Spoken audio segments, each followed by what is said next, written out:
Os lobisomens são criaturas muito temidas e muito respeitadas, afinal de contas, eles são muito fortes e vulneráveis a quase todo tipo de arma. Entretanto, aqui no folclore do Brasil existem criaturas muito piores que eles. Deuses, demônios, alguns até mesmo brincariam com o lobisomem durante a luta. E é pensando nisso que eu vou trazer 10 desses seres aqui pra vocês. Tem vários tipos de lobisomens, mas aqui pra lista eu pensei em usar mais aqueles antropomorfos, ou seja, aqueles que realmente parecem bastante uma mistura de homem com lobo, né, que ficam sobre duas patas e tudo mais. Ainda assim, seria uma criatura irracional, e é claro que ela só poderia ser realmente morta por balas de prata ou por algo feito de prata. E cada criatura citada aqui no vídeo também vai ter uma porcentagem embaixo do nome, que seria a porcentagem que eu considero que ela tem de chance de vencer um lobisomem.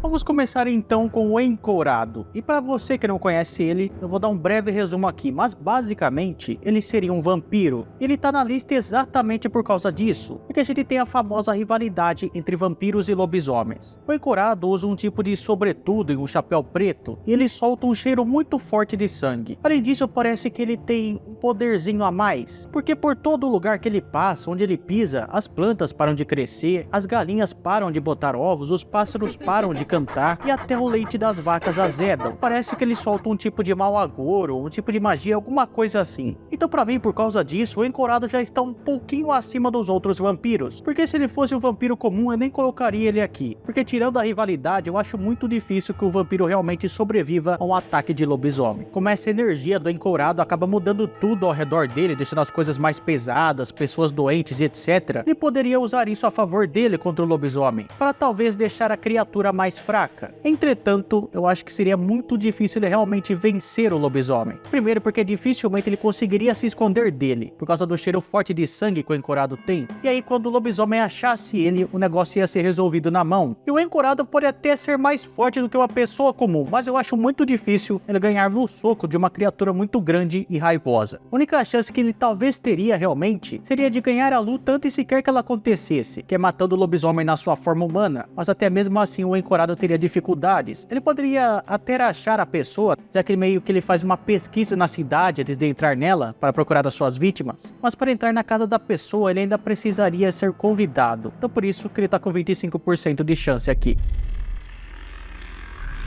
Uma luta entre a mula sem cabeça e um lobisomem seria bem interessante, porque se você parar pra pensar, a lenda da mula nada mais é do que a lenda do homem-lobo, só que pra mulher. No caso, a mulher se transformaria durante a meia-noite, de quinta pra sexta-feira, em uma besta incontrolável e sairia pelas matas ou pelas ruas, atacando todo mundo que vê pela frente, muito parecido com o lobisomem. E pelo fato dela também se transformar durante a noite, não seria nada incomum que essas duas criaturas se encontrassem. A mula é extremamente rápida, muito mais rápida do que várias outras criaturas do folclore. Ela ataca atropelando a sua vítima e depois pisoteia ela até a morte, ou segundo outras lendas, até a pessoa ficar louca. E com toda certeza ela atacaria primeiro o lobisomem e com esse ataque inclusive. Outra coisa que a mula carrega é o símbolo da cruz em seu peito, que seria um lembrete do pecado que a mulher teria cometido durante a vida, que segundo a lenda, seria se deitar com um padre. Eu até pensei que esse símbolo poderia espantar o lobisomem, já que, segundo algumas versões da lenda, o crucifixo acaba meio que recuando ele, mas para o crucifixo realmente funcionar, teria que ser um físico e na mão de um padre muito fiel. Então eu acho que esse símbolo aí não serviria de nada. De toda forma, em uma possível luta entre esses dois, mesmo eu achando que a mula conseguiria sim derrubar o lobisomem até pisotear ele, eu não sei dizer se seria suficiente para vencer a batalha, porque o homem-lobo é muito grande, muito forte,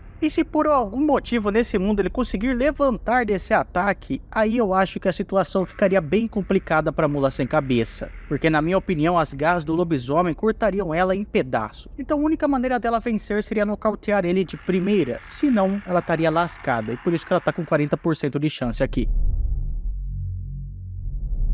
Labatute contra lobisomem seria uma luta que eu pagaria pra ver. Muito porque as duas criaturas são bem parecidas. Na verdade, meio parecidas, né? Porque tirando o fato do Labatute ser peludo e devorar as pessoas, eu acho que não tem muito a ver com lobisomem. Labatute é uma lenda da região nordeste, mais especificamente da região sertaneja, a Chapada do Apode, que fica entre o Ceará e o Rio Grande do Norte. E se o lobisomem seria uma criatura que é a mistura de homem com lobo, o Labatute, como vocês estão vendo aí na tela, lembra muito a mistura de um um homem com um javali. Ele é todo peludo, tem a cara de porco, tem cascos onde seriam os pés, e tem presas que pra mim são presas de javali, mas onde eu vi, dizem que na verdade são presas de elefante. E na região onde essa lenda é muito famosa, essa criatura é tão temida e tão assustadora que muitos dizem que ele é muito pior do que várias outras criaturas do folclore, como o cão coxo e até mesmo o próprio lobisomem. E como eu disse, ele é uma daquelas criaturas que se alimenta de pessoas, especificamente de crianças. E normalmente ele ataca à noite, que facilita muito essa batalha com lobisomens. Só que na minha opinião, ele é muito melhor caçador do que um lobisomem. Isso porque ele rastreia sua presa facilmente, através de pequenos ruídos. Por exemplo, se você estiver sussurrando, ele vai conseguir te ouvir, ou até mesmo, ele consegue perceber a sua respiração. E além disso, ele não vai disparar da vítima, assim como o lobisomem faria. Na verdade, ele até vai, só que de maneira silenciosa. Você pode até mesmo confundir o movimento dele com o vento, e quando você for perceber, ele já está bem perto de você. Uma batalha entre um labatute e um lobisomem seria resolvido no braço. Provavelmente o labatute perceberia primeiro a presença do lobisomem por causa da audição dele. Apesar do labatute ser mais rápido, eu não sei se ele teria força suficiente para apagar o lobisomem, porque matar ele não iria. A única maneira de matar o lobisomem é com prata, e eu duvido que o labatute saiba disso. Seria uma luta bem equilibrada, talvez o labatute vença por ser menos irracional, ou talvez o lobisomem vença por ser mais irracional. Então pra mim fica no 50-50 aí. Deixa aí nos comentários quem você acha que vence dos dois. E se você quiser saber tudo sobre lobisomem, eu tenho o vídeo inteiro aqui no canal, depois vai lá dar uma olhada porque vai valer bastante a pena. E lembrando que se você é novo no canal, se inscreve aí, compartilha o vídeo, deixa o like e comenta porque me ajuda pra caramba. E desde já, brigadão. O capelobo também precisaria estar aqui nessa lista porque ele faz parte dos chamados lobisomens brasileiros. E eu digo lobisomem brasileiro porque essa lenda na realidade não é aqui do Brasil, ela veio lá da Europa. Até porque o único lobisomem que poderia ter aqui seria o lobisomem guará, e aí não faria muito sentido. Mas a gente tem algumas criaturas equivalentes, como é o caso do capelobo e do labatute. E caso você não conheça o capelobo, ele é basicamente a mistura de um tamanduá com um homem. Só que diferente do lobisomem, o capelobo não tem horário para se transformar. Na verdade, nasce um capelobo assim que o indígena fica muito velho. Aí ele vai para dentro da floresta e recebe uma nova vida como um capelobo. Ou seja, ele não se transforma, ele é um capelobo. E assim como os outros predadores, eles normalmente atacam durante a noite, apesar de poderem atacar durante o dia também. O que seria uma desvantagem para o lobisomem, já que ele seria pego na sua forma mais fraca, que é a forma humana. Mas eu acho que isso dificilmente aconteceria. O capelobo tem uma certa estratégia para pegar as suas vítimas. Normalmente, quando ele percebe que alguém está ao redor, está ali na sua área, ele solta um grito aterrorizante e assustador, que é o suficiente para deixar qualquer ser atordoado, ou até mesmo louco. E quando ele percebe que a sua vítima está entregue, está indefesa, ele vai até ela, abraça ela e com a sua língua de tamanduá perfura a cabeça. Então ele começa a sugar todo o cérebro. Ou seja, é um ataque pensado. Ele não vai para cima da vítima como um lobisomem faria. Então creio eu que se o encontro entre essas duas criaturas acontecesse, o capelobo tentaria atacar primeiro usando a estratégia dele. Se o grito fosse efetivo, eu acho que ele venceria esse encontro. Entretanto, se o grito não fosse forte o suficiente, ou se até não funcionasse contra o lobisomem, eu acho que o capelobo acabaria sendo destroçado, porque o lobisomem tem muito mais força física, tanto que ele não usa estratégia nenhuma em seus ataques. Isso porque eu ainda tô pensando aqui que o capelobo atacaria primeiro, porque se fosse o contrário, eu acho que seria bem difícil o capelobo acabar saindo vivo. O capelobo pode até ser muito alto e muito forte, mas ele nem se compara a um lobisomem. É só você ver a descrição dessas duas criaturas, a diferença de força é muito grande. Uma é um homem-lobo e a outra um homem tamanduá. Então pra mim, a luta seria definida dessa forma. Se o grito do capelobo funcionasse, ele venceria. Agora, se o lobisomem atacasse primeiro, ou se recuperasse, ou até fosse imune a esse grito, não teria chance pro homem tamanduá. Então fica no 55%.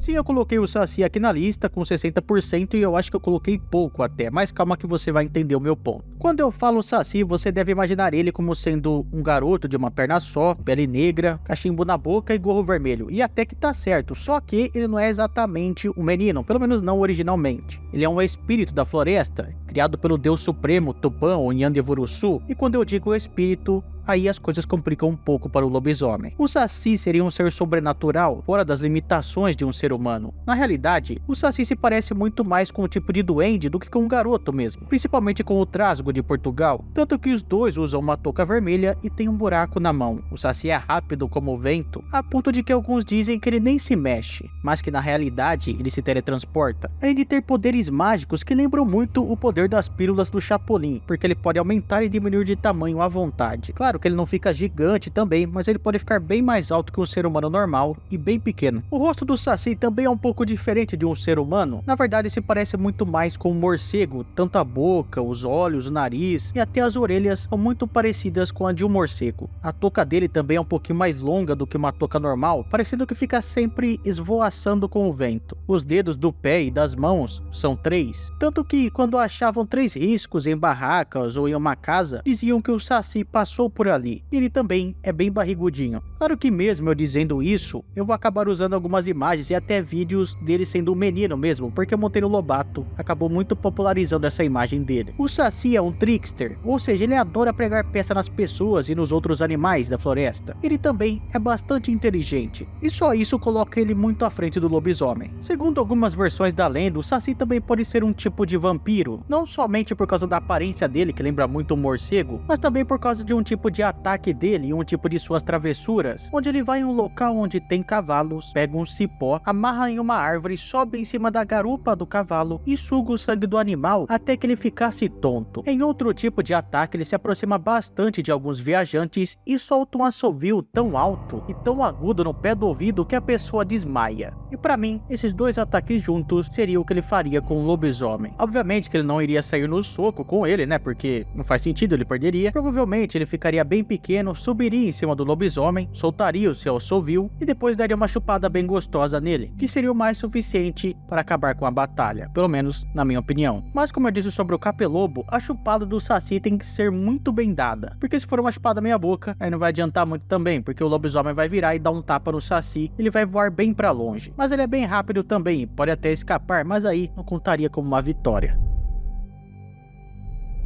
O Besta Fera eu vou ter que contar um pouquinho mais pra vocês, porque ele é bem desconhecido. Mas ele também é um ser do folclore brasileiro, apesar de não parecer tanto. Ele foi muito influência da cultura europeia, como vocês podem ver aí, ele tem a forma de um centauro. Mas na verdade, ele seria um demônio, que assume essa forma para andar sobre a terra. Ele sai cavalgando pelas ruas de cidades e vilarejos durante a noite, e principalmente nas noites de lua cheia, o que torna o encontro dele com o lobisomem muito provável. Algumas versões da história dizem que o Besta Fera não seria a manifestação de um demônio, mas sim do demônio, do próprio diabo, do Satã. Mas a gente não vai considerar essa versão aqui, porque senão o lobo viraria um pet na mão dele. Não teria nada que o lobisomem pudesse fazer, então vamos considerar o Besta Fera como sendo um demônio menor. De toda forma, ele vem para a terra para buscar as almas e levá-las com ele. Ele normalmente não ataca os vivos e até nem liga para eles. Entretanto, se alguém tentar impedi-lo ou interagir com ele, esse alguém seria dizimado. Só de olhar para os seus olhos, a pessoa ficaria louca e perderia totalmente a noção da realidade. Mas isso não seria eterno, apenas duraria alguns dias. E apesar de eu ter falado para vocês que ele tem a forma de um centauro, ele anda sempre sobre as patas traseiras e pode ter também uma cabeça de lobo. Ele pode também ser acompanhado por vários cães que estão latindo e o seu latido acaba se misturando com os barulhos do casco que bate no chão. E um eventual encontro entre a Besta Fera e o lobisomem, eu acho que o Homem-Lobo teria poucas chances. Eu não sei nem se ele conseguiria chegar perto da Besta Fera. Dessa vez o lobisomem que atacaria primeiro, só que obviamente que ele olharia para os olhos da Besta Fera. Mas se a gente pensar que o intuito dos olhos da Besta Fera é deixar alguém louco e perder a noção da realidade, talvez esses olhos podem não funcionar no lobisomem, porque em teoria ele já tá nesse estado. A pessoa que é o lobisomem já não sabe o que tá acontecendo, já tá completamente louco. Mas ainda assim, a Besta Fera teria poderes de demônios, poderes espirituais, e o lobisomem ainda não teria a menor chance. Além do fato de que parece que a Besta Fera tem um certo domínio sobre os cães, já que eles estão sempre seguindo ele. Então, pode ser que ele consiga até mesmo transformar o lobisomem em seu pet. Afinal, lobisomem, homem-lobo, cão, eu acho que deu pra entender. A única chance do lobisomem seria em talvez ocorrer uma luta direta, que inclusive não sai da minha cabeça a imagem do lobisomem dando uma rasteira na Besta Fera, porque né, ele tá apoiado nas patas de trás, ele tá pedindo uma rasteira aí. Mas 70% eu acho que tá de bom tamanho. Com o Curupira eu vou usar o mesmo argumento do Saci. Eu sei que muitos, quando pensam nele, lembram de um menino com cabelo de fogo, com um sorrisinho e com os pés virados para trás, mas vai bem além disso. E pode ser um espírito e até um deus das florestas. Tudo que ocorre na floresta, todos os animais, todos que andam por ela, estão sob a vigilância de Curupira. Só por isso já dá para entender como seria difícil para o lobisomem enfrentá-lo, porque só dele entrar na floresta o Curupira já saberia de tudo o que está acontecendo. E apesar de ele ser o protetor das matas, ele também é um excelente caçador, mas não de animais. Na verdade, um caçador de caçadores. Curupira também tem uma incrível resistência à dor, e em um de seus contos ele acaba arrancando o próprio coração. Claro que depois ele acaba caindo, né, quando ele entrega o coração para um caçador ali, mas depois ele acaba voltando à vida. Ele é um ser muito inteligente e não perde a cabeça, e com certeza conseguiria descobrir a fraqueza do lobisomem por prata, e iria matá-lo sem dó. Já que o Curupira não é tão bonzinho quanto ele parece, ele mata e enlouquece os caçadores sem nenhum problema. Não teria muito o que o lobisomem fazer contra ele, afinal de contas, o Curupira é um deus, mesmo que sendo um deus menor. O lobo até que poderia tentar ir pra cima dele, mas com certeza o Curupira desviaria e até mesmo fincaria a lança no peito do lobisomem. Isso se o deus das matas não resolver brincar com ele antes, até porque ele também é um pouquinho trickster. Ele adora brincar com seus alvos.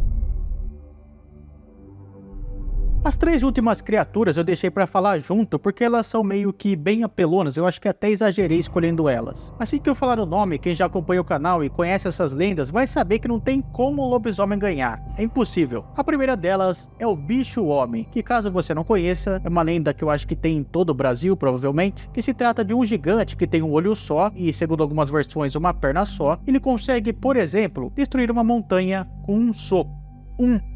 Não tem como o lobisomem sobreviver a isso. Lembrando que ele é um gigante e pode simplesmente pisar no lobisomem também. Além de ter um grito que vai muito longe, é muito poderoso. Para vocês terem ideia do poder desse bicho, se esse gigante resolve sair das florestas, segundo os indígenas, aconteceria o fim do mundo. A segunda é o Duê, que é um duende. Mas não é um duende qualquer não, tá? É um duende que, por exemplo, já conseguiu irritar o Tupã, porque ele simplesmente queimou uma floresta inteira. Ele fez meio que um mini sol na mão dele e matou todas as criaturas e todas as plantas da floresta.